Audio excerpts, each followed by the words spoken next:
Hello everyone, welcome back to our YouTube channel. NEET UG 2023 exam రాసిన students అందరికీ డౌట్ని rise చేసే topic, అదేవిధంగా ఈ మధ్య యూట్యూబ్లో ట్రెండింగ్ అవుతున్న టాపిక్ అండ్ స్టూడెంట్స్కి టెన్షన్ కలగజేస్తున్న టాపిక్ అదే అండి కామన్ కౌన్సిలింగ్. సో ఈ కామన్ కౌన్సిలింగ్ గురించి చాలామంది స్టూడెంట్స్కి చాలా డౌట్స్ అయితే ఉన్నాయి. అసలు ఈ కామన్ కౌన్సిలింగ్ స్టార్ట్ అవుతుందా, అసలు ఈ కామన్ కౌన్సిలింగ్ ఏంటి, దీనివల్ల అడ్వాంటేజెస్ ఏంటి, డిసడ్వాంటేజెస్ ఏంటి అని చెప్పి స్టూడెంట్స్ అయితే చాలా వరీ అవుతూ ఉన్నారు. ఈ వీడియోలో కామన్ కౌన్సిలింగ్కి సంబంధించిన A to Z డీటెయిల్స్ అన్నీ కూడాను క్లియర్ కట్గా ఎక్స్ప్లెయిన్ చేయబోతున్నాను. వీడియోని ఎక్కడ స్కిప్ చేయకుండా ఎండ్ వరకు చూడండి. అలాగే నీట్కి సంబంధించిన ప్రతి అప్డేట్స్ మన ఛానల్లో ఇన్ఫార్మ్ చేయడం జరుగుతుంది. కౌన్సిలింగ్ సంబంధించిన ప్రతి గైడెన్స్ కూడా మీకు ఫ్రీగా ఇవ్వడం జరుగుతుంది. ఆ గైడెన్స్ కానీ అప్డేట్స్ కానీ మీరు మిస్ అవ్వకుండా ఉండాలంటే మన ఛానల్ని సబ్స్క్రైబ్ చేసి పక్కన ఉన్న బెల్ని ఆన్లో పెట్టినట్లయితే వీడియో అప్లోడ్ చేయగానే మీకు టైంకి నోటిఫికేషన్ వస్తుంది అండ్ మీరు టైంకి అప్డేట్స్ని అయితే తెలుసుకోవచ్చు. ఇక టాపిక్ స్టార్ట్ చేసినట్లయితే నేనైతే బేసిక్స్ నుండి చెప్తాను, క్లియర్గా వినండి. బేసిక్గా NMC మీరు వినే ఉంటారు, national medical commission authority. So ఈ అథారిటీ అనేది ఇండియాలో ఉన్న మెడికల్ అడ్మిషన్స్కి కానీ, లేదంటే ఇండియాలో డాక్టర్స్ ప్రాక్టీస్ చేయడం కానీ, లేదంటే ఇండియాలో మెడికల్ కాలేజెస్ అంటే కొత్త మెడికల్ కాలేజ్ ఎస్టాబ్లిష్మెంట్ కోసం కానీ, లేదంటే ఆల్రెడీ ఉన్న మెడికల్ కాలేజెస్లో సీట్స్ ఇంప్రూవ్ చేయడానికి కానీ, లేదంటే మెడికల్ అడ్మిషన్స్లో ఏదైనా ఇంప్రూవ్మెంట్స్ చేయాలి అన్నా, లేదంటే కొత్త నోటీసెస్ ఏమైనా ఇవ్వాలి అన్నా, ఇవన్నీ కూడాను మనకి నేషనల్ మెడికల్ కమిషన్ అథారిటీ వారైతే చూసుకుంటూ ఉంటారు. సో దీంట్లో మనకి మెడికల్కి సంబంధించిన అన్ని అప్డేట్స్ అండ్ నోటీసెస్ కూడా, అంటే అడ్మిషన్స్ కానీ, ప్రాక్టీసెస్ కానీ, మెడికల్ కాలేజెస్కి సంబంధించిన అన్ని అప్డేట్స్ కూడా మనకి దీంట్లో అవైలబుల్గా ఉంటాయి. సో అయితే ఇప్పుడు ఈ నేషనల్ మెడికల్ కమిషన్ అనేది గ్రాడ్యుయేట్ మెడికల్ ఎడ్యుకేషన్ రెగ్యులేషన్స్ 2023 అని చెప్పి ఒక డ్రాఫ్ట్ని, అంటే ఒక నోటిఫికేషన్ అయితే రిలీజ్ చేసింది. సో ఈ నోటిఫికేషన్లో మనకి కామన్ కౌన్సిలింగ్కి, అంటే అండర్ గ్రాడ్యుయేట్ మెడికల్ అడ్మిషన్కి సంబంధించిన కామన్ కౌన్సిలింగ్ గురించి అండ్ అదేవిధంగా ఇద్దరికి సేమ్ మార్క్స్ వచ్చినప్పుడు ఎవరికి మంచి ర్యాంక్ వస్తుంది అని చెప్పి దానికి సంబంధించి ఒక అప్డేట్, అలాగే ఈ యూజీ మెడికల్ అడ్మిషన్స్లో అడ్మిషన్ కావాలి అని అనుకుంటే మినిమం ఏజ్ రిక్వైర్మెంట్ ఎంత అనే దాని గురించి అండ్ అదేవిధంగా ఈ ఎగ్జామ్కి కౌన్సిలింగ్కి సంబంధించిన కొన్ని రూల్స్ అండ్ రెగ్యులేషన్స్ అనేది ఏ అథారిటీ టేకప్ చేయబోతుంది అని కొన్ని ఇంపార్టెంట్ పాయింట్స్ అయితే మెన్షన్ చేశారు. సో ఇవన్నీ కూడాను మనకు అవసరం లేదు, దీంట్లో మనకి తెలియనివి అండ్ అదేవిధంగా మనం తెలుసుకోవాల్సినవి కొన్ని పాయింట్స్ అయితే ఉన్నాయి. ఆ కొన్ని పాయింట్స్ అండ్ అదేవిధంగా ఈ కామన్ కౌన్సిలింగ్కి సంబంధించి నేను ఎక్స్ప్లెయిన్ చేస్తాను. సో ముందుగా ఇక్కడ 10th పాయింట్ చూడండి. ఈ నోటిఫికేషన్లో మెన్షన్ చేసిన 10th పాయింట్ ఏంటి అంటే, ఒకవేళ ఇద్దరికి కానీ ముగ్గురికి సేమ్ మార్క్స్ వచ్చాయి అని అనుకోండి. ఫర్ ఎగ్జాంపుల్ క్యాండిడేట్ 1కి, క్యాండిడేట్ 2కి, క్యాండిడేట్ 3కి ఇద్దరికి 600 మార్క్సే వచ్చాయి. సో వారిలో ఎవరికి ముందు ర్యాంక్ ఇవ్వాలి, అంటే ఎవరికి మంచి ర్యాంక్ ఇవ్వాలి అని చూస్తే, ప్రీవియస్గా అయితే ఫస్ట్ వారిలో బయాలజీలో ఎవరికి ఎక్కువ మార్క్స్ వచ్చాయి, అండ్ దాని తర్వాత కెమిస్ట్రీలో ఎవరికి ఎక్కువ మార్క్స్ వచ్చాయి, అండ్ నెక్స్ట్ ఫిజిక్స్లో ఎవరికి ఎక్కువ మార్క్స్ వచ్చాయి అని దాన్ని బట్టి క్యాలిక్యులేట్ చేసి ఎవరికైతే బయాలజీలో ఎక్కువ మార్క్స్ వస్తాయో వాళ్ళకి మంచి ర్యాంక్ అండ్ నెక్స్ట్ అదే విధంగా ఫాలో అవుతూ ఉండేవాళ్ళు. బట్ ఈ ఇయర్ నీట్ 2023 నుండి ఏం చేశారు అంటే, ఫస్ట్ ఎవరికైతే ఫిజిక్స్లో మార్క్స్ వచ్చాయో వాళ్ళని కన్సిడర్ చేస్తారు మంచి ర్యాంక్ ఇవ్వడం కోసం, అండ్ నెక్స్ట్ కెమిస్ట్రీ మార్క్స్ చూస్తారు, అండ్ దాని తర్వాత బయాలజీ మార్క్స్, లాస్ట్లో అయితే బయాలజీ మార్క్స్ అయితే చూస్తారు. సో ఇదైతే కొత్త రూల్ అనమాట మనకి, ఇది ఈ ఇయర్ తీసుకొచ్చిన కొత్త rule. And still tie breaking అని ఉంటే కంప్యూటర్ ద్వారా లాట్స్ ద్వారా కంప్యూటర్ అయితే సెలెక్ట్ చేసుకుంటుంది. ఒక మాదిరిగా చెప్పాలి అంటే లాటరీ టైప్ అనమాట, ఇది కంప్యూటరే సెలెక్ట్ చేస్తుంది ఎవరు ముందుగా రావాలి అని చెప్పి. రెండో రూల్ కానీ చూస్తే ఏజ్ ఎలిజిబిలిటీ అనమాట. ప్రీవియస్ ఇయర్స్లో కానీ చూసుకుంటే ఆ క్యాండిడేట్కి 17 ఇయర్స్ అయితే ఉండాలి అడ్మిషన్ తీసుకోవాలి అంటే. సో మరి 17 ఇయర్స్ ఎప్పటి వరకు ఉండాలంటే, ఆ ఇయర్లో December 31st వరకు వారికి 17 ఇయర్స్ అయితే ఉండాలి. కానీ ఎలా చేంజ్ చేశారు అంటే, ఆ క్యాండిడేట్కి January 31st లోపు 17 ఇయర్స్ అయితే ఉండాలి. సో ఇదైతే బిగ్ అప్డేట్ అనే చెప్పొచ్చు. ఇంతకు ముందేమో ఆ ఇయర్లో లాస్ట్ మంత్ వరకు 17 ఇయర్స్ ఉండాలి అని చెప్పారు, బట్ ఇప్పుడు వచ్చిన కొత్త రూల్లో ఆ ఇయర్లో ఫస్ట్ మంత్ వరకే మనకి 17 ఇయర్స్ ఉండాలి అని అయితే ఇక్కడ మెన్షన్ చేశారు. ఇక థర్డ్ అప్డేట్ ఏంటి అంటే కామన్ కౌన్సిలింగ్ అనమాట. అసలు ఈ కామన్ కౌన్సిలింగ్ అంటే ఏంటి? అంటే ఎలా అనుకుంటున్నారని అయితే డిస్కస్ చేద్దాం. ఆల్రెడీ కామన్ కౌన్సిలింగ్‌కి సంబంధించి ఫిబ్రవరి ఆర్ మార్చ్‌లో అయితే మనకి అప్డేట్ అయితే వచ్చింది. బట్ అప్పుడు ఏం చెప్పారు అంటే మేము ఇలా చేయడానికి ప్లానింగ్‌లో ఉన్నాము అని మాత్రమే చెప్పారు. అండ్ ఇప్పుడొచ్చిన నోటిఫికేషన్‌లో అయితే దీని గురించి మెన్షన్ చేశారు. బట్ ఇది 2023 నుండే వస్తుందా? లేదంటే నెక్స్ట్ ఇయర్ నుంచి తీసుకొస్తారా అన్నదైతే ఇక్కడ ఎక్కడ కూడాను మెన్షన్ చేయలేదు. బట్ కామన్ కౌన్సిలింగ్ అయితే ఉంటుంది. కామన్ కౌన్సిలింగ్‌ని ఒక అథారిటీ అయితే మెయింటైన్ చేస్తుంది. అండ్ ఈ కామన్ కౌన్సిలింగ్‌కి సంబంధించి అప్డేట్స్ అన్నీ కూడా UGMEB undergraduate medical education board అయితే ఇన్ఫార్మ్ చేస్తుంది అని అయితే వీళ్ళు దీంట్లో మెన్షన్ చేశారు. అసలు ఈ కామన్ కౌన్సిలింగ్ అంటే ఏంటి అనేది ఇప్పుడు తెలుసుకుందాం. సో ఈ కామన్ కౌన్సిలింగ్‌కి సంబంధించి అసలు ఈ కామన్ కౌన్సిలింగ్ ఏంటి, నార్మల్ కౌన్సిలింగ్ అంటే ఏంటి అని డీటెయిల్డ్‌గా చూద్దాం. సో ఈ కామన్ కౌన్సిలింగ్ అనే టాపిక్ రాకముందు అంటే ప్రీవియస్ ఇయర్స్లో కౌన్సిలింగ్ ఏ విధంగా ఉండేదంటే నీట్ రాసిన స్టూడెంట్స్కి 2 రకాల కౌన్సిలింగ్స్ అవైలబుల్గా ఉండేది. ఒకటి ఆల్ ఇండియా కోటా కౌన్సిలింగ్ అని చెప్పి, రెండోది స్టేట్ కోటా కౌన్సిలింగ్ అని చెప్పి.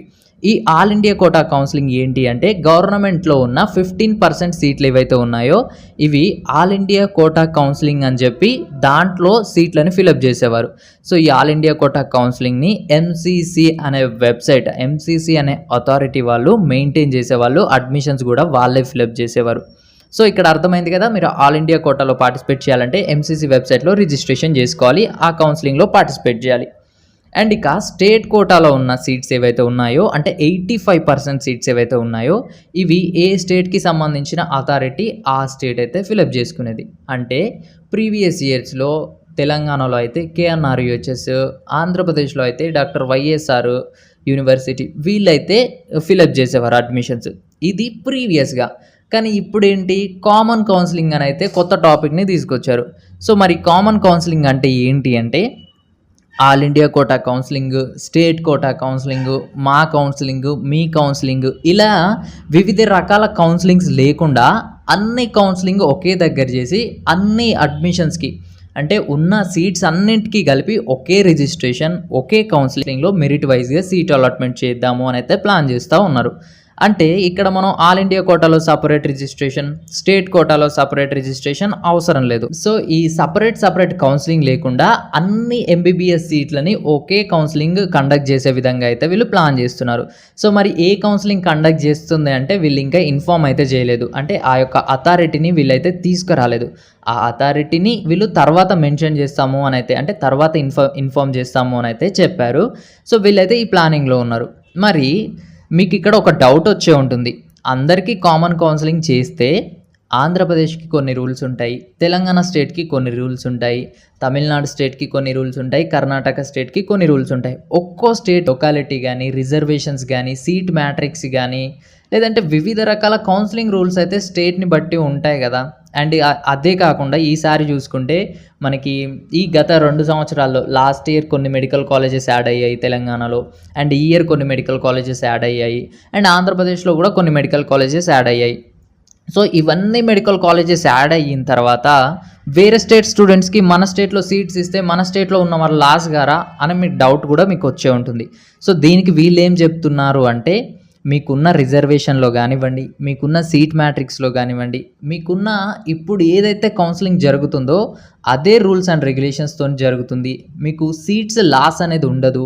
ఏవైతే మీ సీట్స్ మీకే ఇస్తాము అండ్ మీ రిజర్వేషన్స్ మీకే ఉంటాయి, మీ సీట్ మ్యాట్రిక్స్ మీకే ఉంటుంది. బట్ కౌన్సిలింగ్ అయితే ఓవరాల్గా అందరికీ కలిపి ఒకే అథారిటీ కండక్ట్ చేస్తుందని అయితే వీళ్ళు చెప్తున్నారు. అండ్ ఇకపోతే నీట్ 2023 రాసిన స్టూడెంట్స్కే ఈ కామన్ కౌన్సిలింగ్ అనేది స్టార్ట్ అవుతుందా అంటే, సో దీనికి సంబంధించి వీళ్ళు ఈ నోటిఫికేషన్లో కానీ, ఎన్ఎంసీ వెబ్సైట్లో కానీ, ఎంసీసీ వెబ్సైట్లో కానీ ఎక్కడా కూడాను ఏది కూడాను మెన్షన్ అయితే చేయలేదు.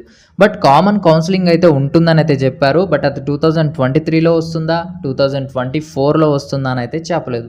ఎందుకంటే అన్ని స్టేట్స్ వాళ్ళు యాక్సెప్ట్ చేయాలి, అన్ని అథారిటీస్ వాళ్ళు యాక్సెప్ట్ చేయాలి. మీ ఒపీనియన్ ఏంటి ఈ కామన్ కౌన్సిలింగ్ మీద అనేది మీరైతే కామెంట్ చేయండి. అసలు ఈ కామన్ కౌన్సిలింగ్ రావాలి అని అనుకుంటున్నారా, వద్దు అని అనుకుంటున్నారో కూడా కామెంట్ చేయండి. ఎందుకంటే ఒక్కొక్కరి వే ఆఫ్ థింకింగ్ ఒక్కో విధంగా ఉంటుంది కాబట్టి చాలామంది కూడా ఆలోచిస్తారు మీ కామెంట్స్ చదివిన తర్వాత. సో ఇక ఈ కామన్ కౌన్సిలింగ్ కండక్ట్ చేస్తే వచ్చే అడ్వాంటేజెస్ ఏంటి అంటే students first of all confuse అవ్వకుండా ఉంటారు. ఎందుకంటే స్టూడెంట్స్కి ఒక మెంటల్ ఫోర్స్ అయితే ఉంటుంది, అంటే మెంటల్ స్ట్రెస్ అయితే ఉంటుంది. ఆల్ ఇండియా కోటా కౌన్సిలింగ్లో రిజిస్ట్రేషన్ అవ్వాలి, స్టేట్ కోటా కౌన్సిలింగ్లో రిజిస్ట్రేషన్ అవ్వాలి.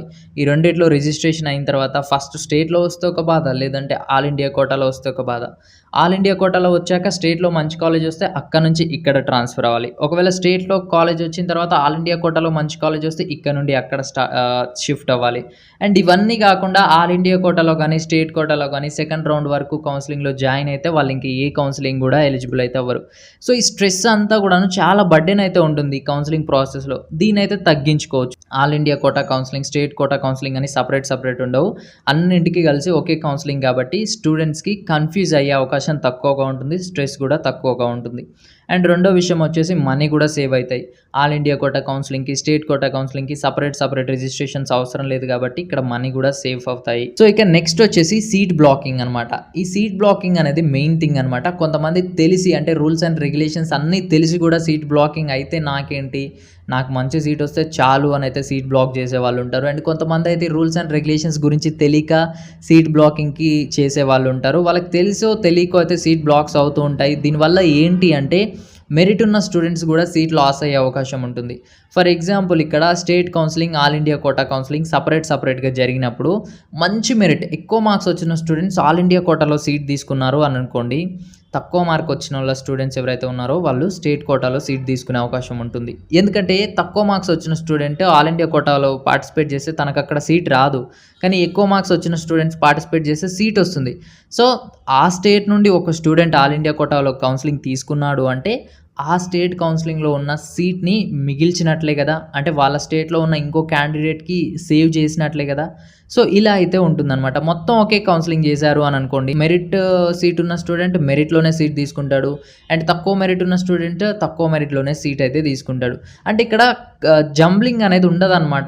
సాఫీగా అందరికీ స్మూత్గా ఒకే రకంగా కౌన్సిలింగ్ అయితే కంప్లీట్ అయిపోవడానికి అయితే అవకాశం ఉంటుంది. సో ఇక్కడ డిసడ్వాంటేజెస్ ఏంటి అని చెప్పి మనమైతే ముందే చెప్పలేము. వన్స్ కౌన్సిలింగ్ ప్రాసెస్ అనేది స్టార్ట్ అయితే మనమైతే చెప్పొచ్చు. అండ్ మీకేమైనా డిసడ్వాంటేజెస్ ఉంటాయి దీనివల్ల అయితే కామెంట్ సెక్షన్లో అయితే కామెంట్ చేయండి. అండ్ ఒక్కొక్కరి వే ఆఫ్ థింకింగ్ ఒక్కో విధంగా ఉంటుంది కాబట్టి మీ కామెంట్స్ చదివిన తర్వాత సో అందరూ కూడా ఆలోచించే అవకాశం అయితే ఉంటుంది. ఇక చూసుకుంటే లొకాలిటీకి సంబంధించి, రిజర్వేషన్స్కి సంబంధించి, సీట్ మ్యాట్రిక్స్కి సంబంధించి, అండ్ ఆ స్టేట్లో ఎన్ని సీట్స్ ఉన్నాయి, ఆ స్టేట్లో ఎంతమంది క్యాండిడేట్స్ పార్టిసిపేట్ చేశారు, అండ్ ఆ స్టేట్లో ఉన్న సీట్స్ ఆ స్టేట్స్కే ఇస్తారా లేదా అనేది అయితే బిగ్ కన్ఫ్యూజన్గా ఉంది. వీళ్ళు ఇప్పటి వరకు చెప్పిన దాని ప్రకారం అయితే మీరైతే అస్సలు ఏమి లాస్ అవ్వరు. మీకు స్టేట్ కౌన్సిలింగ్లో జరిగినప్పుడు ఏ విధంగా మీకు అడ్మిషన్ ప్రాసెస్ అయితే ఉంటుందో, రిజర్వేషన్ అయితే ఉంటుందో అదే విధంగా అయితే ఉంటుంది. అండ్ మీకు ఎటువంటి లాస్ అయితే ఉండదు, ఇంకా మీరు బెనిఫిట్ అయితే అవుతారు ఈ కామన్ కౌన్సిలింగ్ ద్వారానైతే వీళ్ళైతే చెప్పడం జరుగుతుంది. సో మీరేమనుకుంటున్నారు అన్నది అయితే కామెంట్ సెక్షన్లో అయితే కామెంట్ చేయండి. అండ్ ఇక్కడ మీకు మళ్ళీ అయితే నేను క్లియర్గా మెన్షన్ చేస్తున్నాను, కామన్ కౌన్సిలింగ్ అనేది ఖచ్చితంగా నీట్ 2023 ఎగ్జామ్ రాసిన స్టూడెంట్స్కి అప్లికబుల్ అవుతుంది అని వీళ్ళైతే ఎక్కడ మెన్షన్ అయితే చేయలేదు.